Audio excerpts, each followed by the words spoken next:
So in your experience, how did you get into kind of knowing more and being so well read on the human trafficking issue we have, Frank? Yeah, so it was about a year and a half into me running the podcast, the Superman Life plug. Check it out. Amazing conversation with Marc a few weeks back. But I started on this path in the summer of 2019. You know, I had gotten free from pornography addiction, which we talked about that journey last time. I was beginning to share my story. I was beginning to host other conversations around it. There was a woman locally that said, hey, there's somebody that you need to me. And she got me in touch with somebody that runs Redefining Refuge here out of Tampa. Her name is Natasha. And I just had a conversation, and Natasha enlightened me on the connection between human trafficking and pornography. And this was right around the same time that Trafficking Hub, which was founded by Lila Mickelwaite, was making some waves online and social. They had a petition that was signed by like 2 million signatures. And that petition was able to get 10 million videos pulled from Pornhub at the time. And the reason they were pulled is there's no age verification, and there's no verification that the individuals in the content that was being played on Pornhub was actually consensual. So for me, when I began to understand that there was a clear tie and connection, for one, traffickers use pornography to warm up their victims, right? Like if you have a young girl and she's about to get ready to be raped by like 4 grown men, a trafficker will play some pornography of a young girl getting raped and say like, this is what's going to happen to kind of precondition them for what they're about to happen. So that's one way that it's linked. A second one is it becomes a distribution channel. Like pornography becomes a distribution for videoed trafficking. I mean, there's been dozens and dozens of just recent things that have been discussed on the media where like this guy gets arrested because he raped a girl and put the video on Pornhub. Now, we also know that due to the desensitization, so I don't believe that a guy ends up buying sex from a slave without having gone through the pornography tunnel first. So this guy got introduced to pornography very, very young, got hooked on it. It became an addiction for him. He began to get in some dark territories, probably explored massage parlors, probably got into escorts, prostitutes.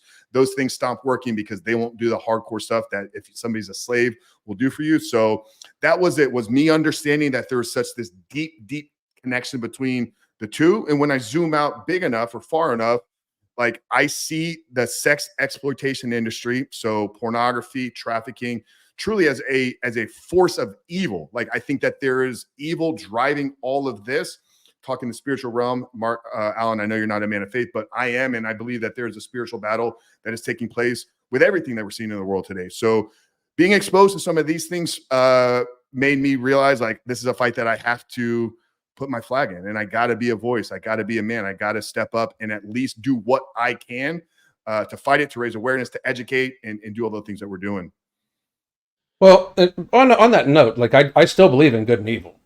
Like I just am not sure. You know, I don't know if it has a divine, a divine catalyst, basically. Yeah.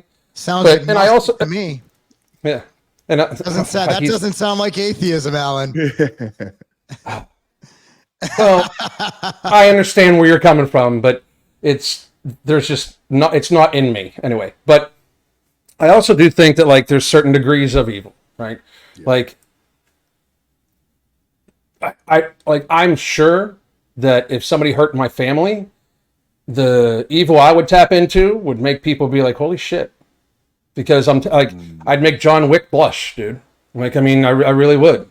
Like, and I feel like, and I think that every man should feel the same way about his family. Like, I think like if you come after my family, I'm going to destroy everything that you have, like you and everything. And I just don't think people do that. Like, it's weird to me how we don't have people that stand up anymore. And I know everybody's like, you know, I don't want to get in trouble or anything like that. But if it's children, it's children. Okay. I'm not talking about full ass grown adults because sometimes you have no idea what the fuck's going on, but it's children. Like every single person should literally be on this. And I know you probably have. I posted something earlier today on X, and I think all of you should look at it. It's the National Sex Offender Registry. Put your address in that motherfucker and start like checking it out. It's fucking staggering. Like staggering. It's insane. Give me a second. You guys go ahead and talk. I'm going to grab that actually. Yeah, no, that's great, Alan. It's interesting. You know, I'd love to maybe one day just have a offline conversation with you just about our faith and our beliefs. I'm sure we probably align a lot more than many people would believe on a lot of things. But Absolutely. I was at another event in like Plant City. So this was like in the boonies. This was not in the city of Tampa. This was like literally in the middle of nowhere. This was about 3-4 weeks back. It was a Save Our Children event. They had Kevin Sorbo was there. Rabbi Jonathan Kahn was one of the keynote speakers as well. There was a guy that runs a nonprofit and does some work with law enforcement. So they come into these towns, they have resources and tech, and they do training with the law enforcement. Because that's another thing is law enforcement is not equipped to handle a lot of these things. The night before the event, so the event was hosted at a small church. They set up at one of the homes. They did a fake online profile of a 13-year-old girl. They put her on one of these websites that like traffickers will go to buy sex from children. The night before an event on Save Our Children in the boondocks of Florida, this guy found within an hour of having that profile posted online, there were 40 hits. Wow. 40 hits of grown men wanting to have sex with a 13-year-old girl within 1 hour of it being posted online. Well, you saw the Bradley Martin thing yesterday, where Bradley Martin went after the guy the Space Jam guy. Yeah. That is insane. Like those are the people who are running the media. Mm-hmm. Respect to your time, Frank. Do you have to go? No, let's go. Let's keep this on. I want to stay here. No, I like 15 minutes. No, that works for us. Awesome. Keep going. I wanted to show somebody everything. Give me. All right. Yeah. So my thought on all of this is, you know, it's always, but the good news is with social media and what we're doing here, it's easier to traffic, but it's also easier to find it. It's easier to call it out. It's easier to expose it, especially with Elon owning X. You know, I don't think Twitter would even let us expose Pet. I don't think that Bradley Martin video would have made it on Twitter. Uh-huh. I don't think it would have. Twitter would have, because think about it. What we learned about the Clintons the other week, what you learn about Epstein's list, who's on the flight logs. Here's the thing. We now understand that they're the sick people. Those are the ones doing this, because who's going to be involved in human trafficking? People who want to feel powerful, people who want to overpower a younger person. There are some sick perverts, whatever. But if you look at who's on the list, if you look at who's allegedly on the list, right, who could be on the list, these are people with a power complex. They're not out there for money. They just want to feel powerful. They want to feel elite. You know, it's a different level than Taylor Swift thinking that she could fly a private plane, but if I have a Yukon, I'm killing the earth, right? It's the same mindset, but a different level of depravity. Yeah. And that's where I'm seeing this going, is a lot of the people who are in charge of finding these people are part of the problem. If you look at what Homeland Security is doing, you know, the Border Enforcement Agency, they're trafficking children with what could be human traffickers. They're helping them get across the border. They're aiding them with these children because there's no way to know. They're undocumented. So we are literally, our government is aiding and abetting human traffickers. There's no way around it. There's definitely some of them. Yep. It's like, hey, I'm their dad. Yeah. What's the fastest growing criminal enterprise in the world? And, you know, I think it was Tim from Operation Underground, but somebody I remember hearing them talk about why it's become so attractive to criminal enterprises, right? You know, if we're drug cartels, like we can make hundreds of millions of dollars, but the product is the product. Once you sell a bag of cocaine, it's sold. You can only sell it once. A human being, you can sell half a dozen, 24 times a day. So the ROI on the investment which all these cartels and all these traffickers are businessmen at heart, right? Like they just are in the wrong space. But that's it. Is I can sell this girl over and over and over and over and over again, and then if she's done, we'll just dump her. We got another one that we can just replace it with. So it opens up assets and resources, and it just becomes a pure cash profit machine. It's really a huge business. It is a huge business. Trillions of dollars a year, right? Mm-hmm. Absolutely. Yeah. And That's what's really And scary. Mark, you're talking about one side of the problem, though. The problem that a lot of people don't understand is it's the single mom that's living in poverty and can't pay her bills, but she knows that she can sell her teenage daughter to the drunk uncle for some sex. I hear stories about this all the time because I'm friends with women that run safe houses. So they have homes set up for these young girls once they're rescued. And when you see what a 15-year-old girl has gone through, that her own mother, because she can't pay her bills and she's only getting X amount of dollars from the government, will sell their daughter, or the uncle will sell the daughter to get the drugs. It's like, that's another part of it. Like, you're talking about the elite, but that comes, side of it, but it's in the real, like, it's the neighbors. That comes down to another issue, and that is the drug problem in America, right? A whole nother form of trafficking. What's coming across that border? We have an open border. There's a lot of issues that come about that are even that compound that issue of human trafficking. You bring in the drugs, the drug brings in the drug addict. Because I don't think a woman who's not addicted to meth, unless a severely depraved individual, which could be, right? I don't think they'd be selling their own daughter. I think that's something that stems from drug abuse. And I've personally seen drug abuse in my own personal family life. And I know what drugs can make people do. It makes you not yourself, makes you make irrational decisions. And I guess the extreme to that is selling your child to afford your next hit. And we see that a lot. I hear about that a lot. We have speakers. I'm a member of Rotary. I don't know about Rotary International. It's Service Above Self, the #1 service organization, millions of members worldwide. And we've actually had on 2 occasions people speak on human trafficking.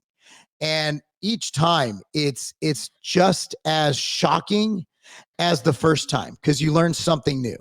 And you learn these stories and you hear these stories, and they'll bring up individuals they worked with. And every single time you're like, man, I can't imagine that happened. And most of the times it happens, it has to do with drugs, or it has to do with people just simply abducting kids. Like, there was a huge thing where you got, don't like in the shopping mall. When I was a kid, like Disneyland, kids used to get abducted from Disneyland. That was a big thing. Like, don't unhold your kid's hand at Disneyland, because that's where the perverts would be, man. They're going to abduct your kid. And it's always been a thing. But right now we've digitized human trafficking. We've made it where it's almost like Tinder for human traffickers out there. But we've made it so there's almost no repercussions. Yes. Like, as an example, this is the zip code for downtown Chicago.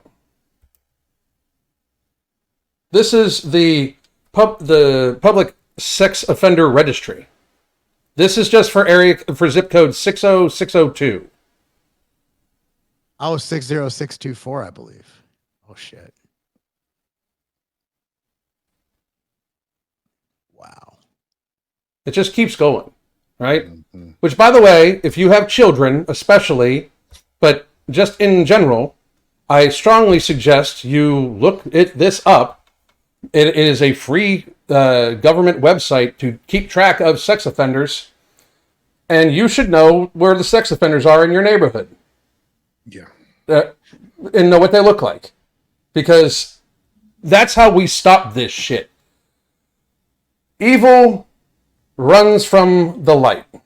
I mean, I know it sounds like a religious thing, but the light of being seen stops this. Yes. Right? They want to hide for a reason. Fuck, the dude from Bradley Martin video immediately had a fake name. Immediately. Like, I mean, he's done this many, many times before. The dude's like 150 years old, and he's meeting a 15-year-old. I can guarantee you it's not his first fucking time. And society will continue to suffer from what we allow. They are not arresting that guy. That guy's not going to get arrested. I can guarantee you he's not going to get arrested. I wonder if we could follow up on that. I wonder if... Well, Martin's crew is probably more at risk of getting in some trouble with the things that they were doing when the guy was kind of walking down the street and they were kind of hosing him with the cans and stuff like that. But circling this all and linking it kind of back to the beginning of the conversation, strong men, weak men, Mark, another thing that really called me to make sure that I was a voice and an advocate and planted the flag in this was I had a gentleman on my podcast, Alan Smith. He wrote a book called Men Fight For Me. And I asked him what the genesis of him writing that book was. Like, why write a book called Men Fight For Me? And he's like, Frank, I was at an event one time, and it was a anti-human trafficking event, and he lives in LA. It's like a woman got up on stage and she was a survivor. She had spent pretty much her entire teenage years in her early 20s being trafficked for sex. She's sharing her story around how it's happening. And she goes on and on and on. Every guy that I interacted with, every trafficker, every person that made money off of me was a man. Every person that purchased me for sex was a man. She told the audience, she's like, I reached a point in my life and in my struggle that I looked up and I felt like all I needed in my life was a man, but a man that would fight for me. And I think a part of my job and what I'm trying to do with our work and our podcast and our movement is call men to become stronger. Let's rise up. Let's become the men that we're all called, created, what we're here for. Let's become stronger men, because this fight will not take care of itself without strong men on the ground fighting it. So that's really where the passion and heart for me to be in this comes, is I know what it's going to take, and it's going to take us multiplied over and over and over and over and over again. If we can be a voice or a leader to make that happen, that's what I'm here for.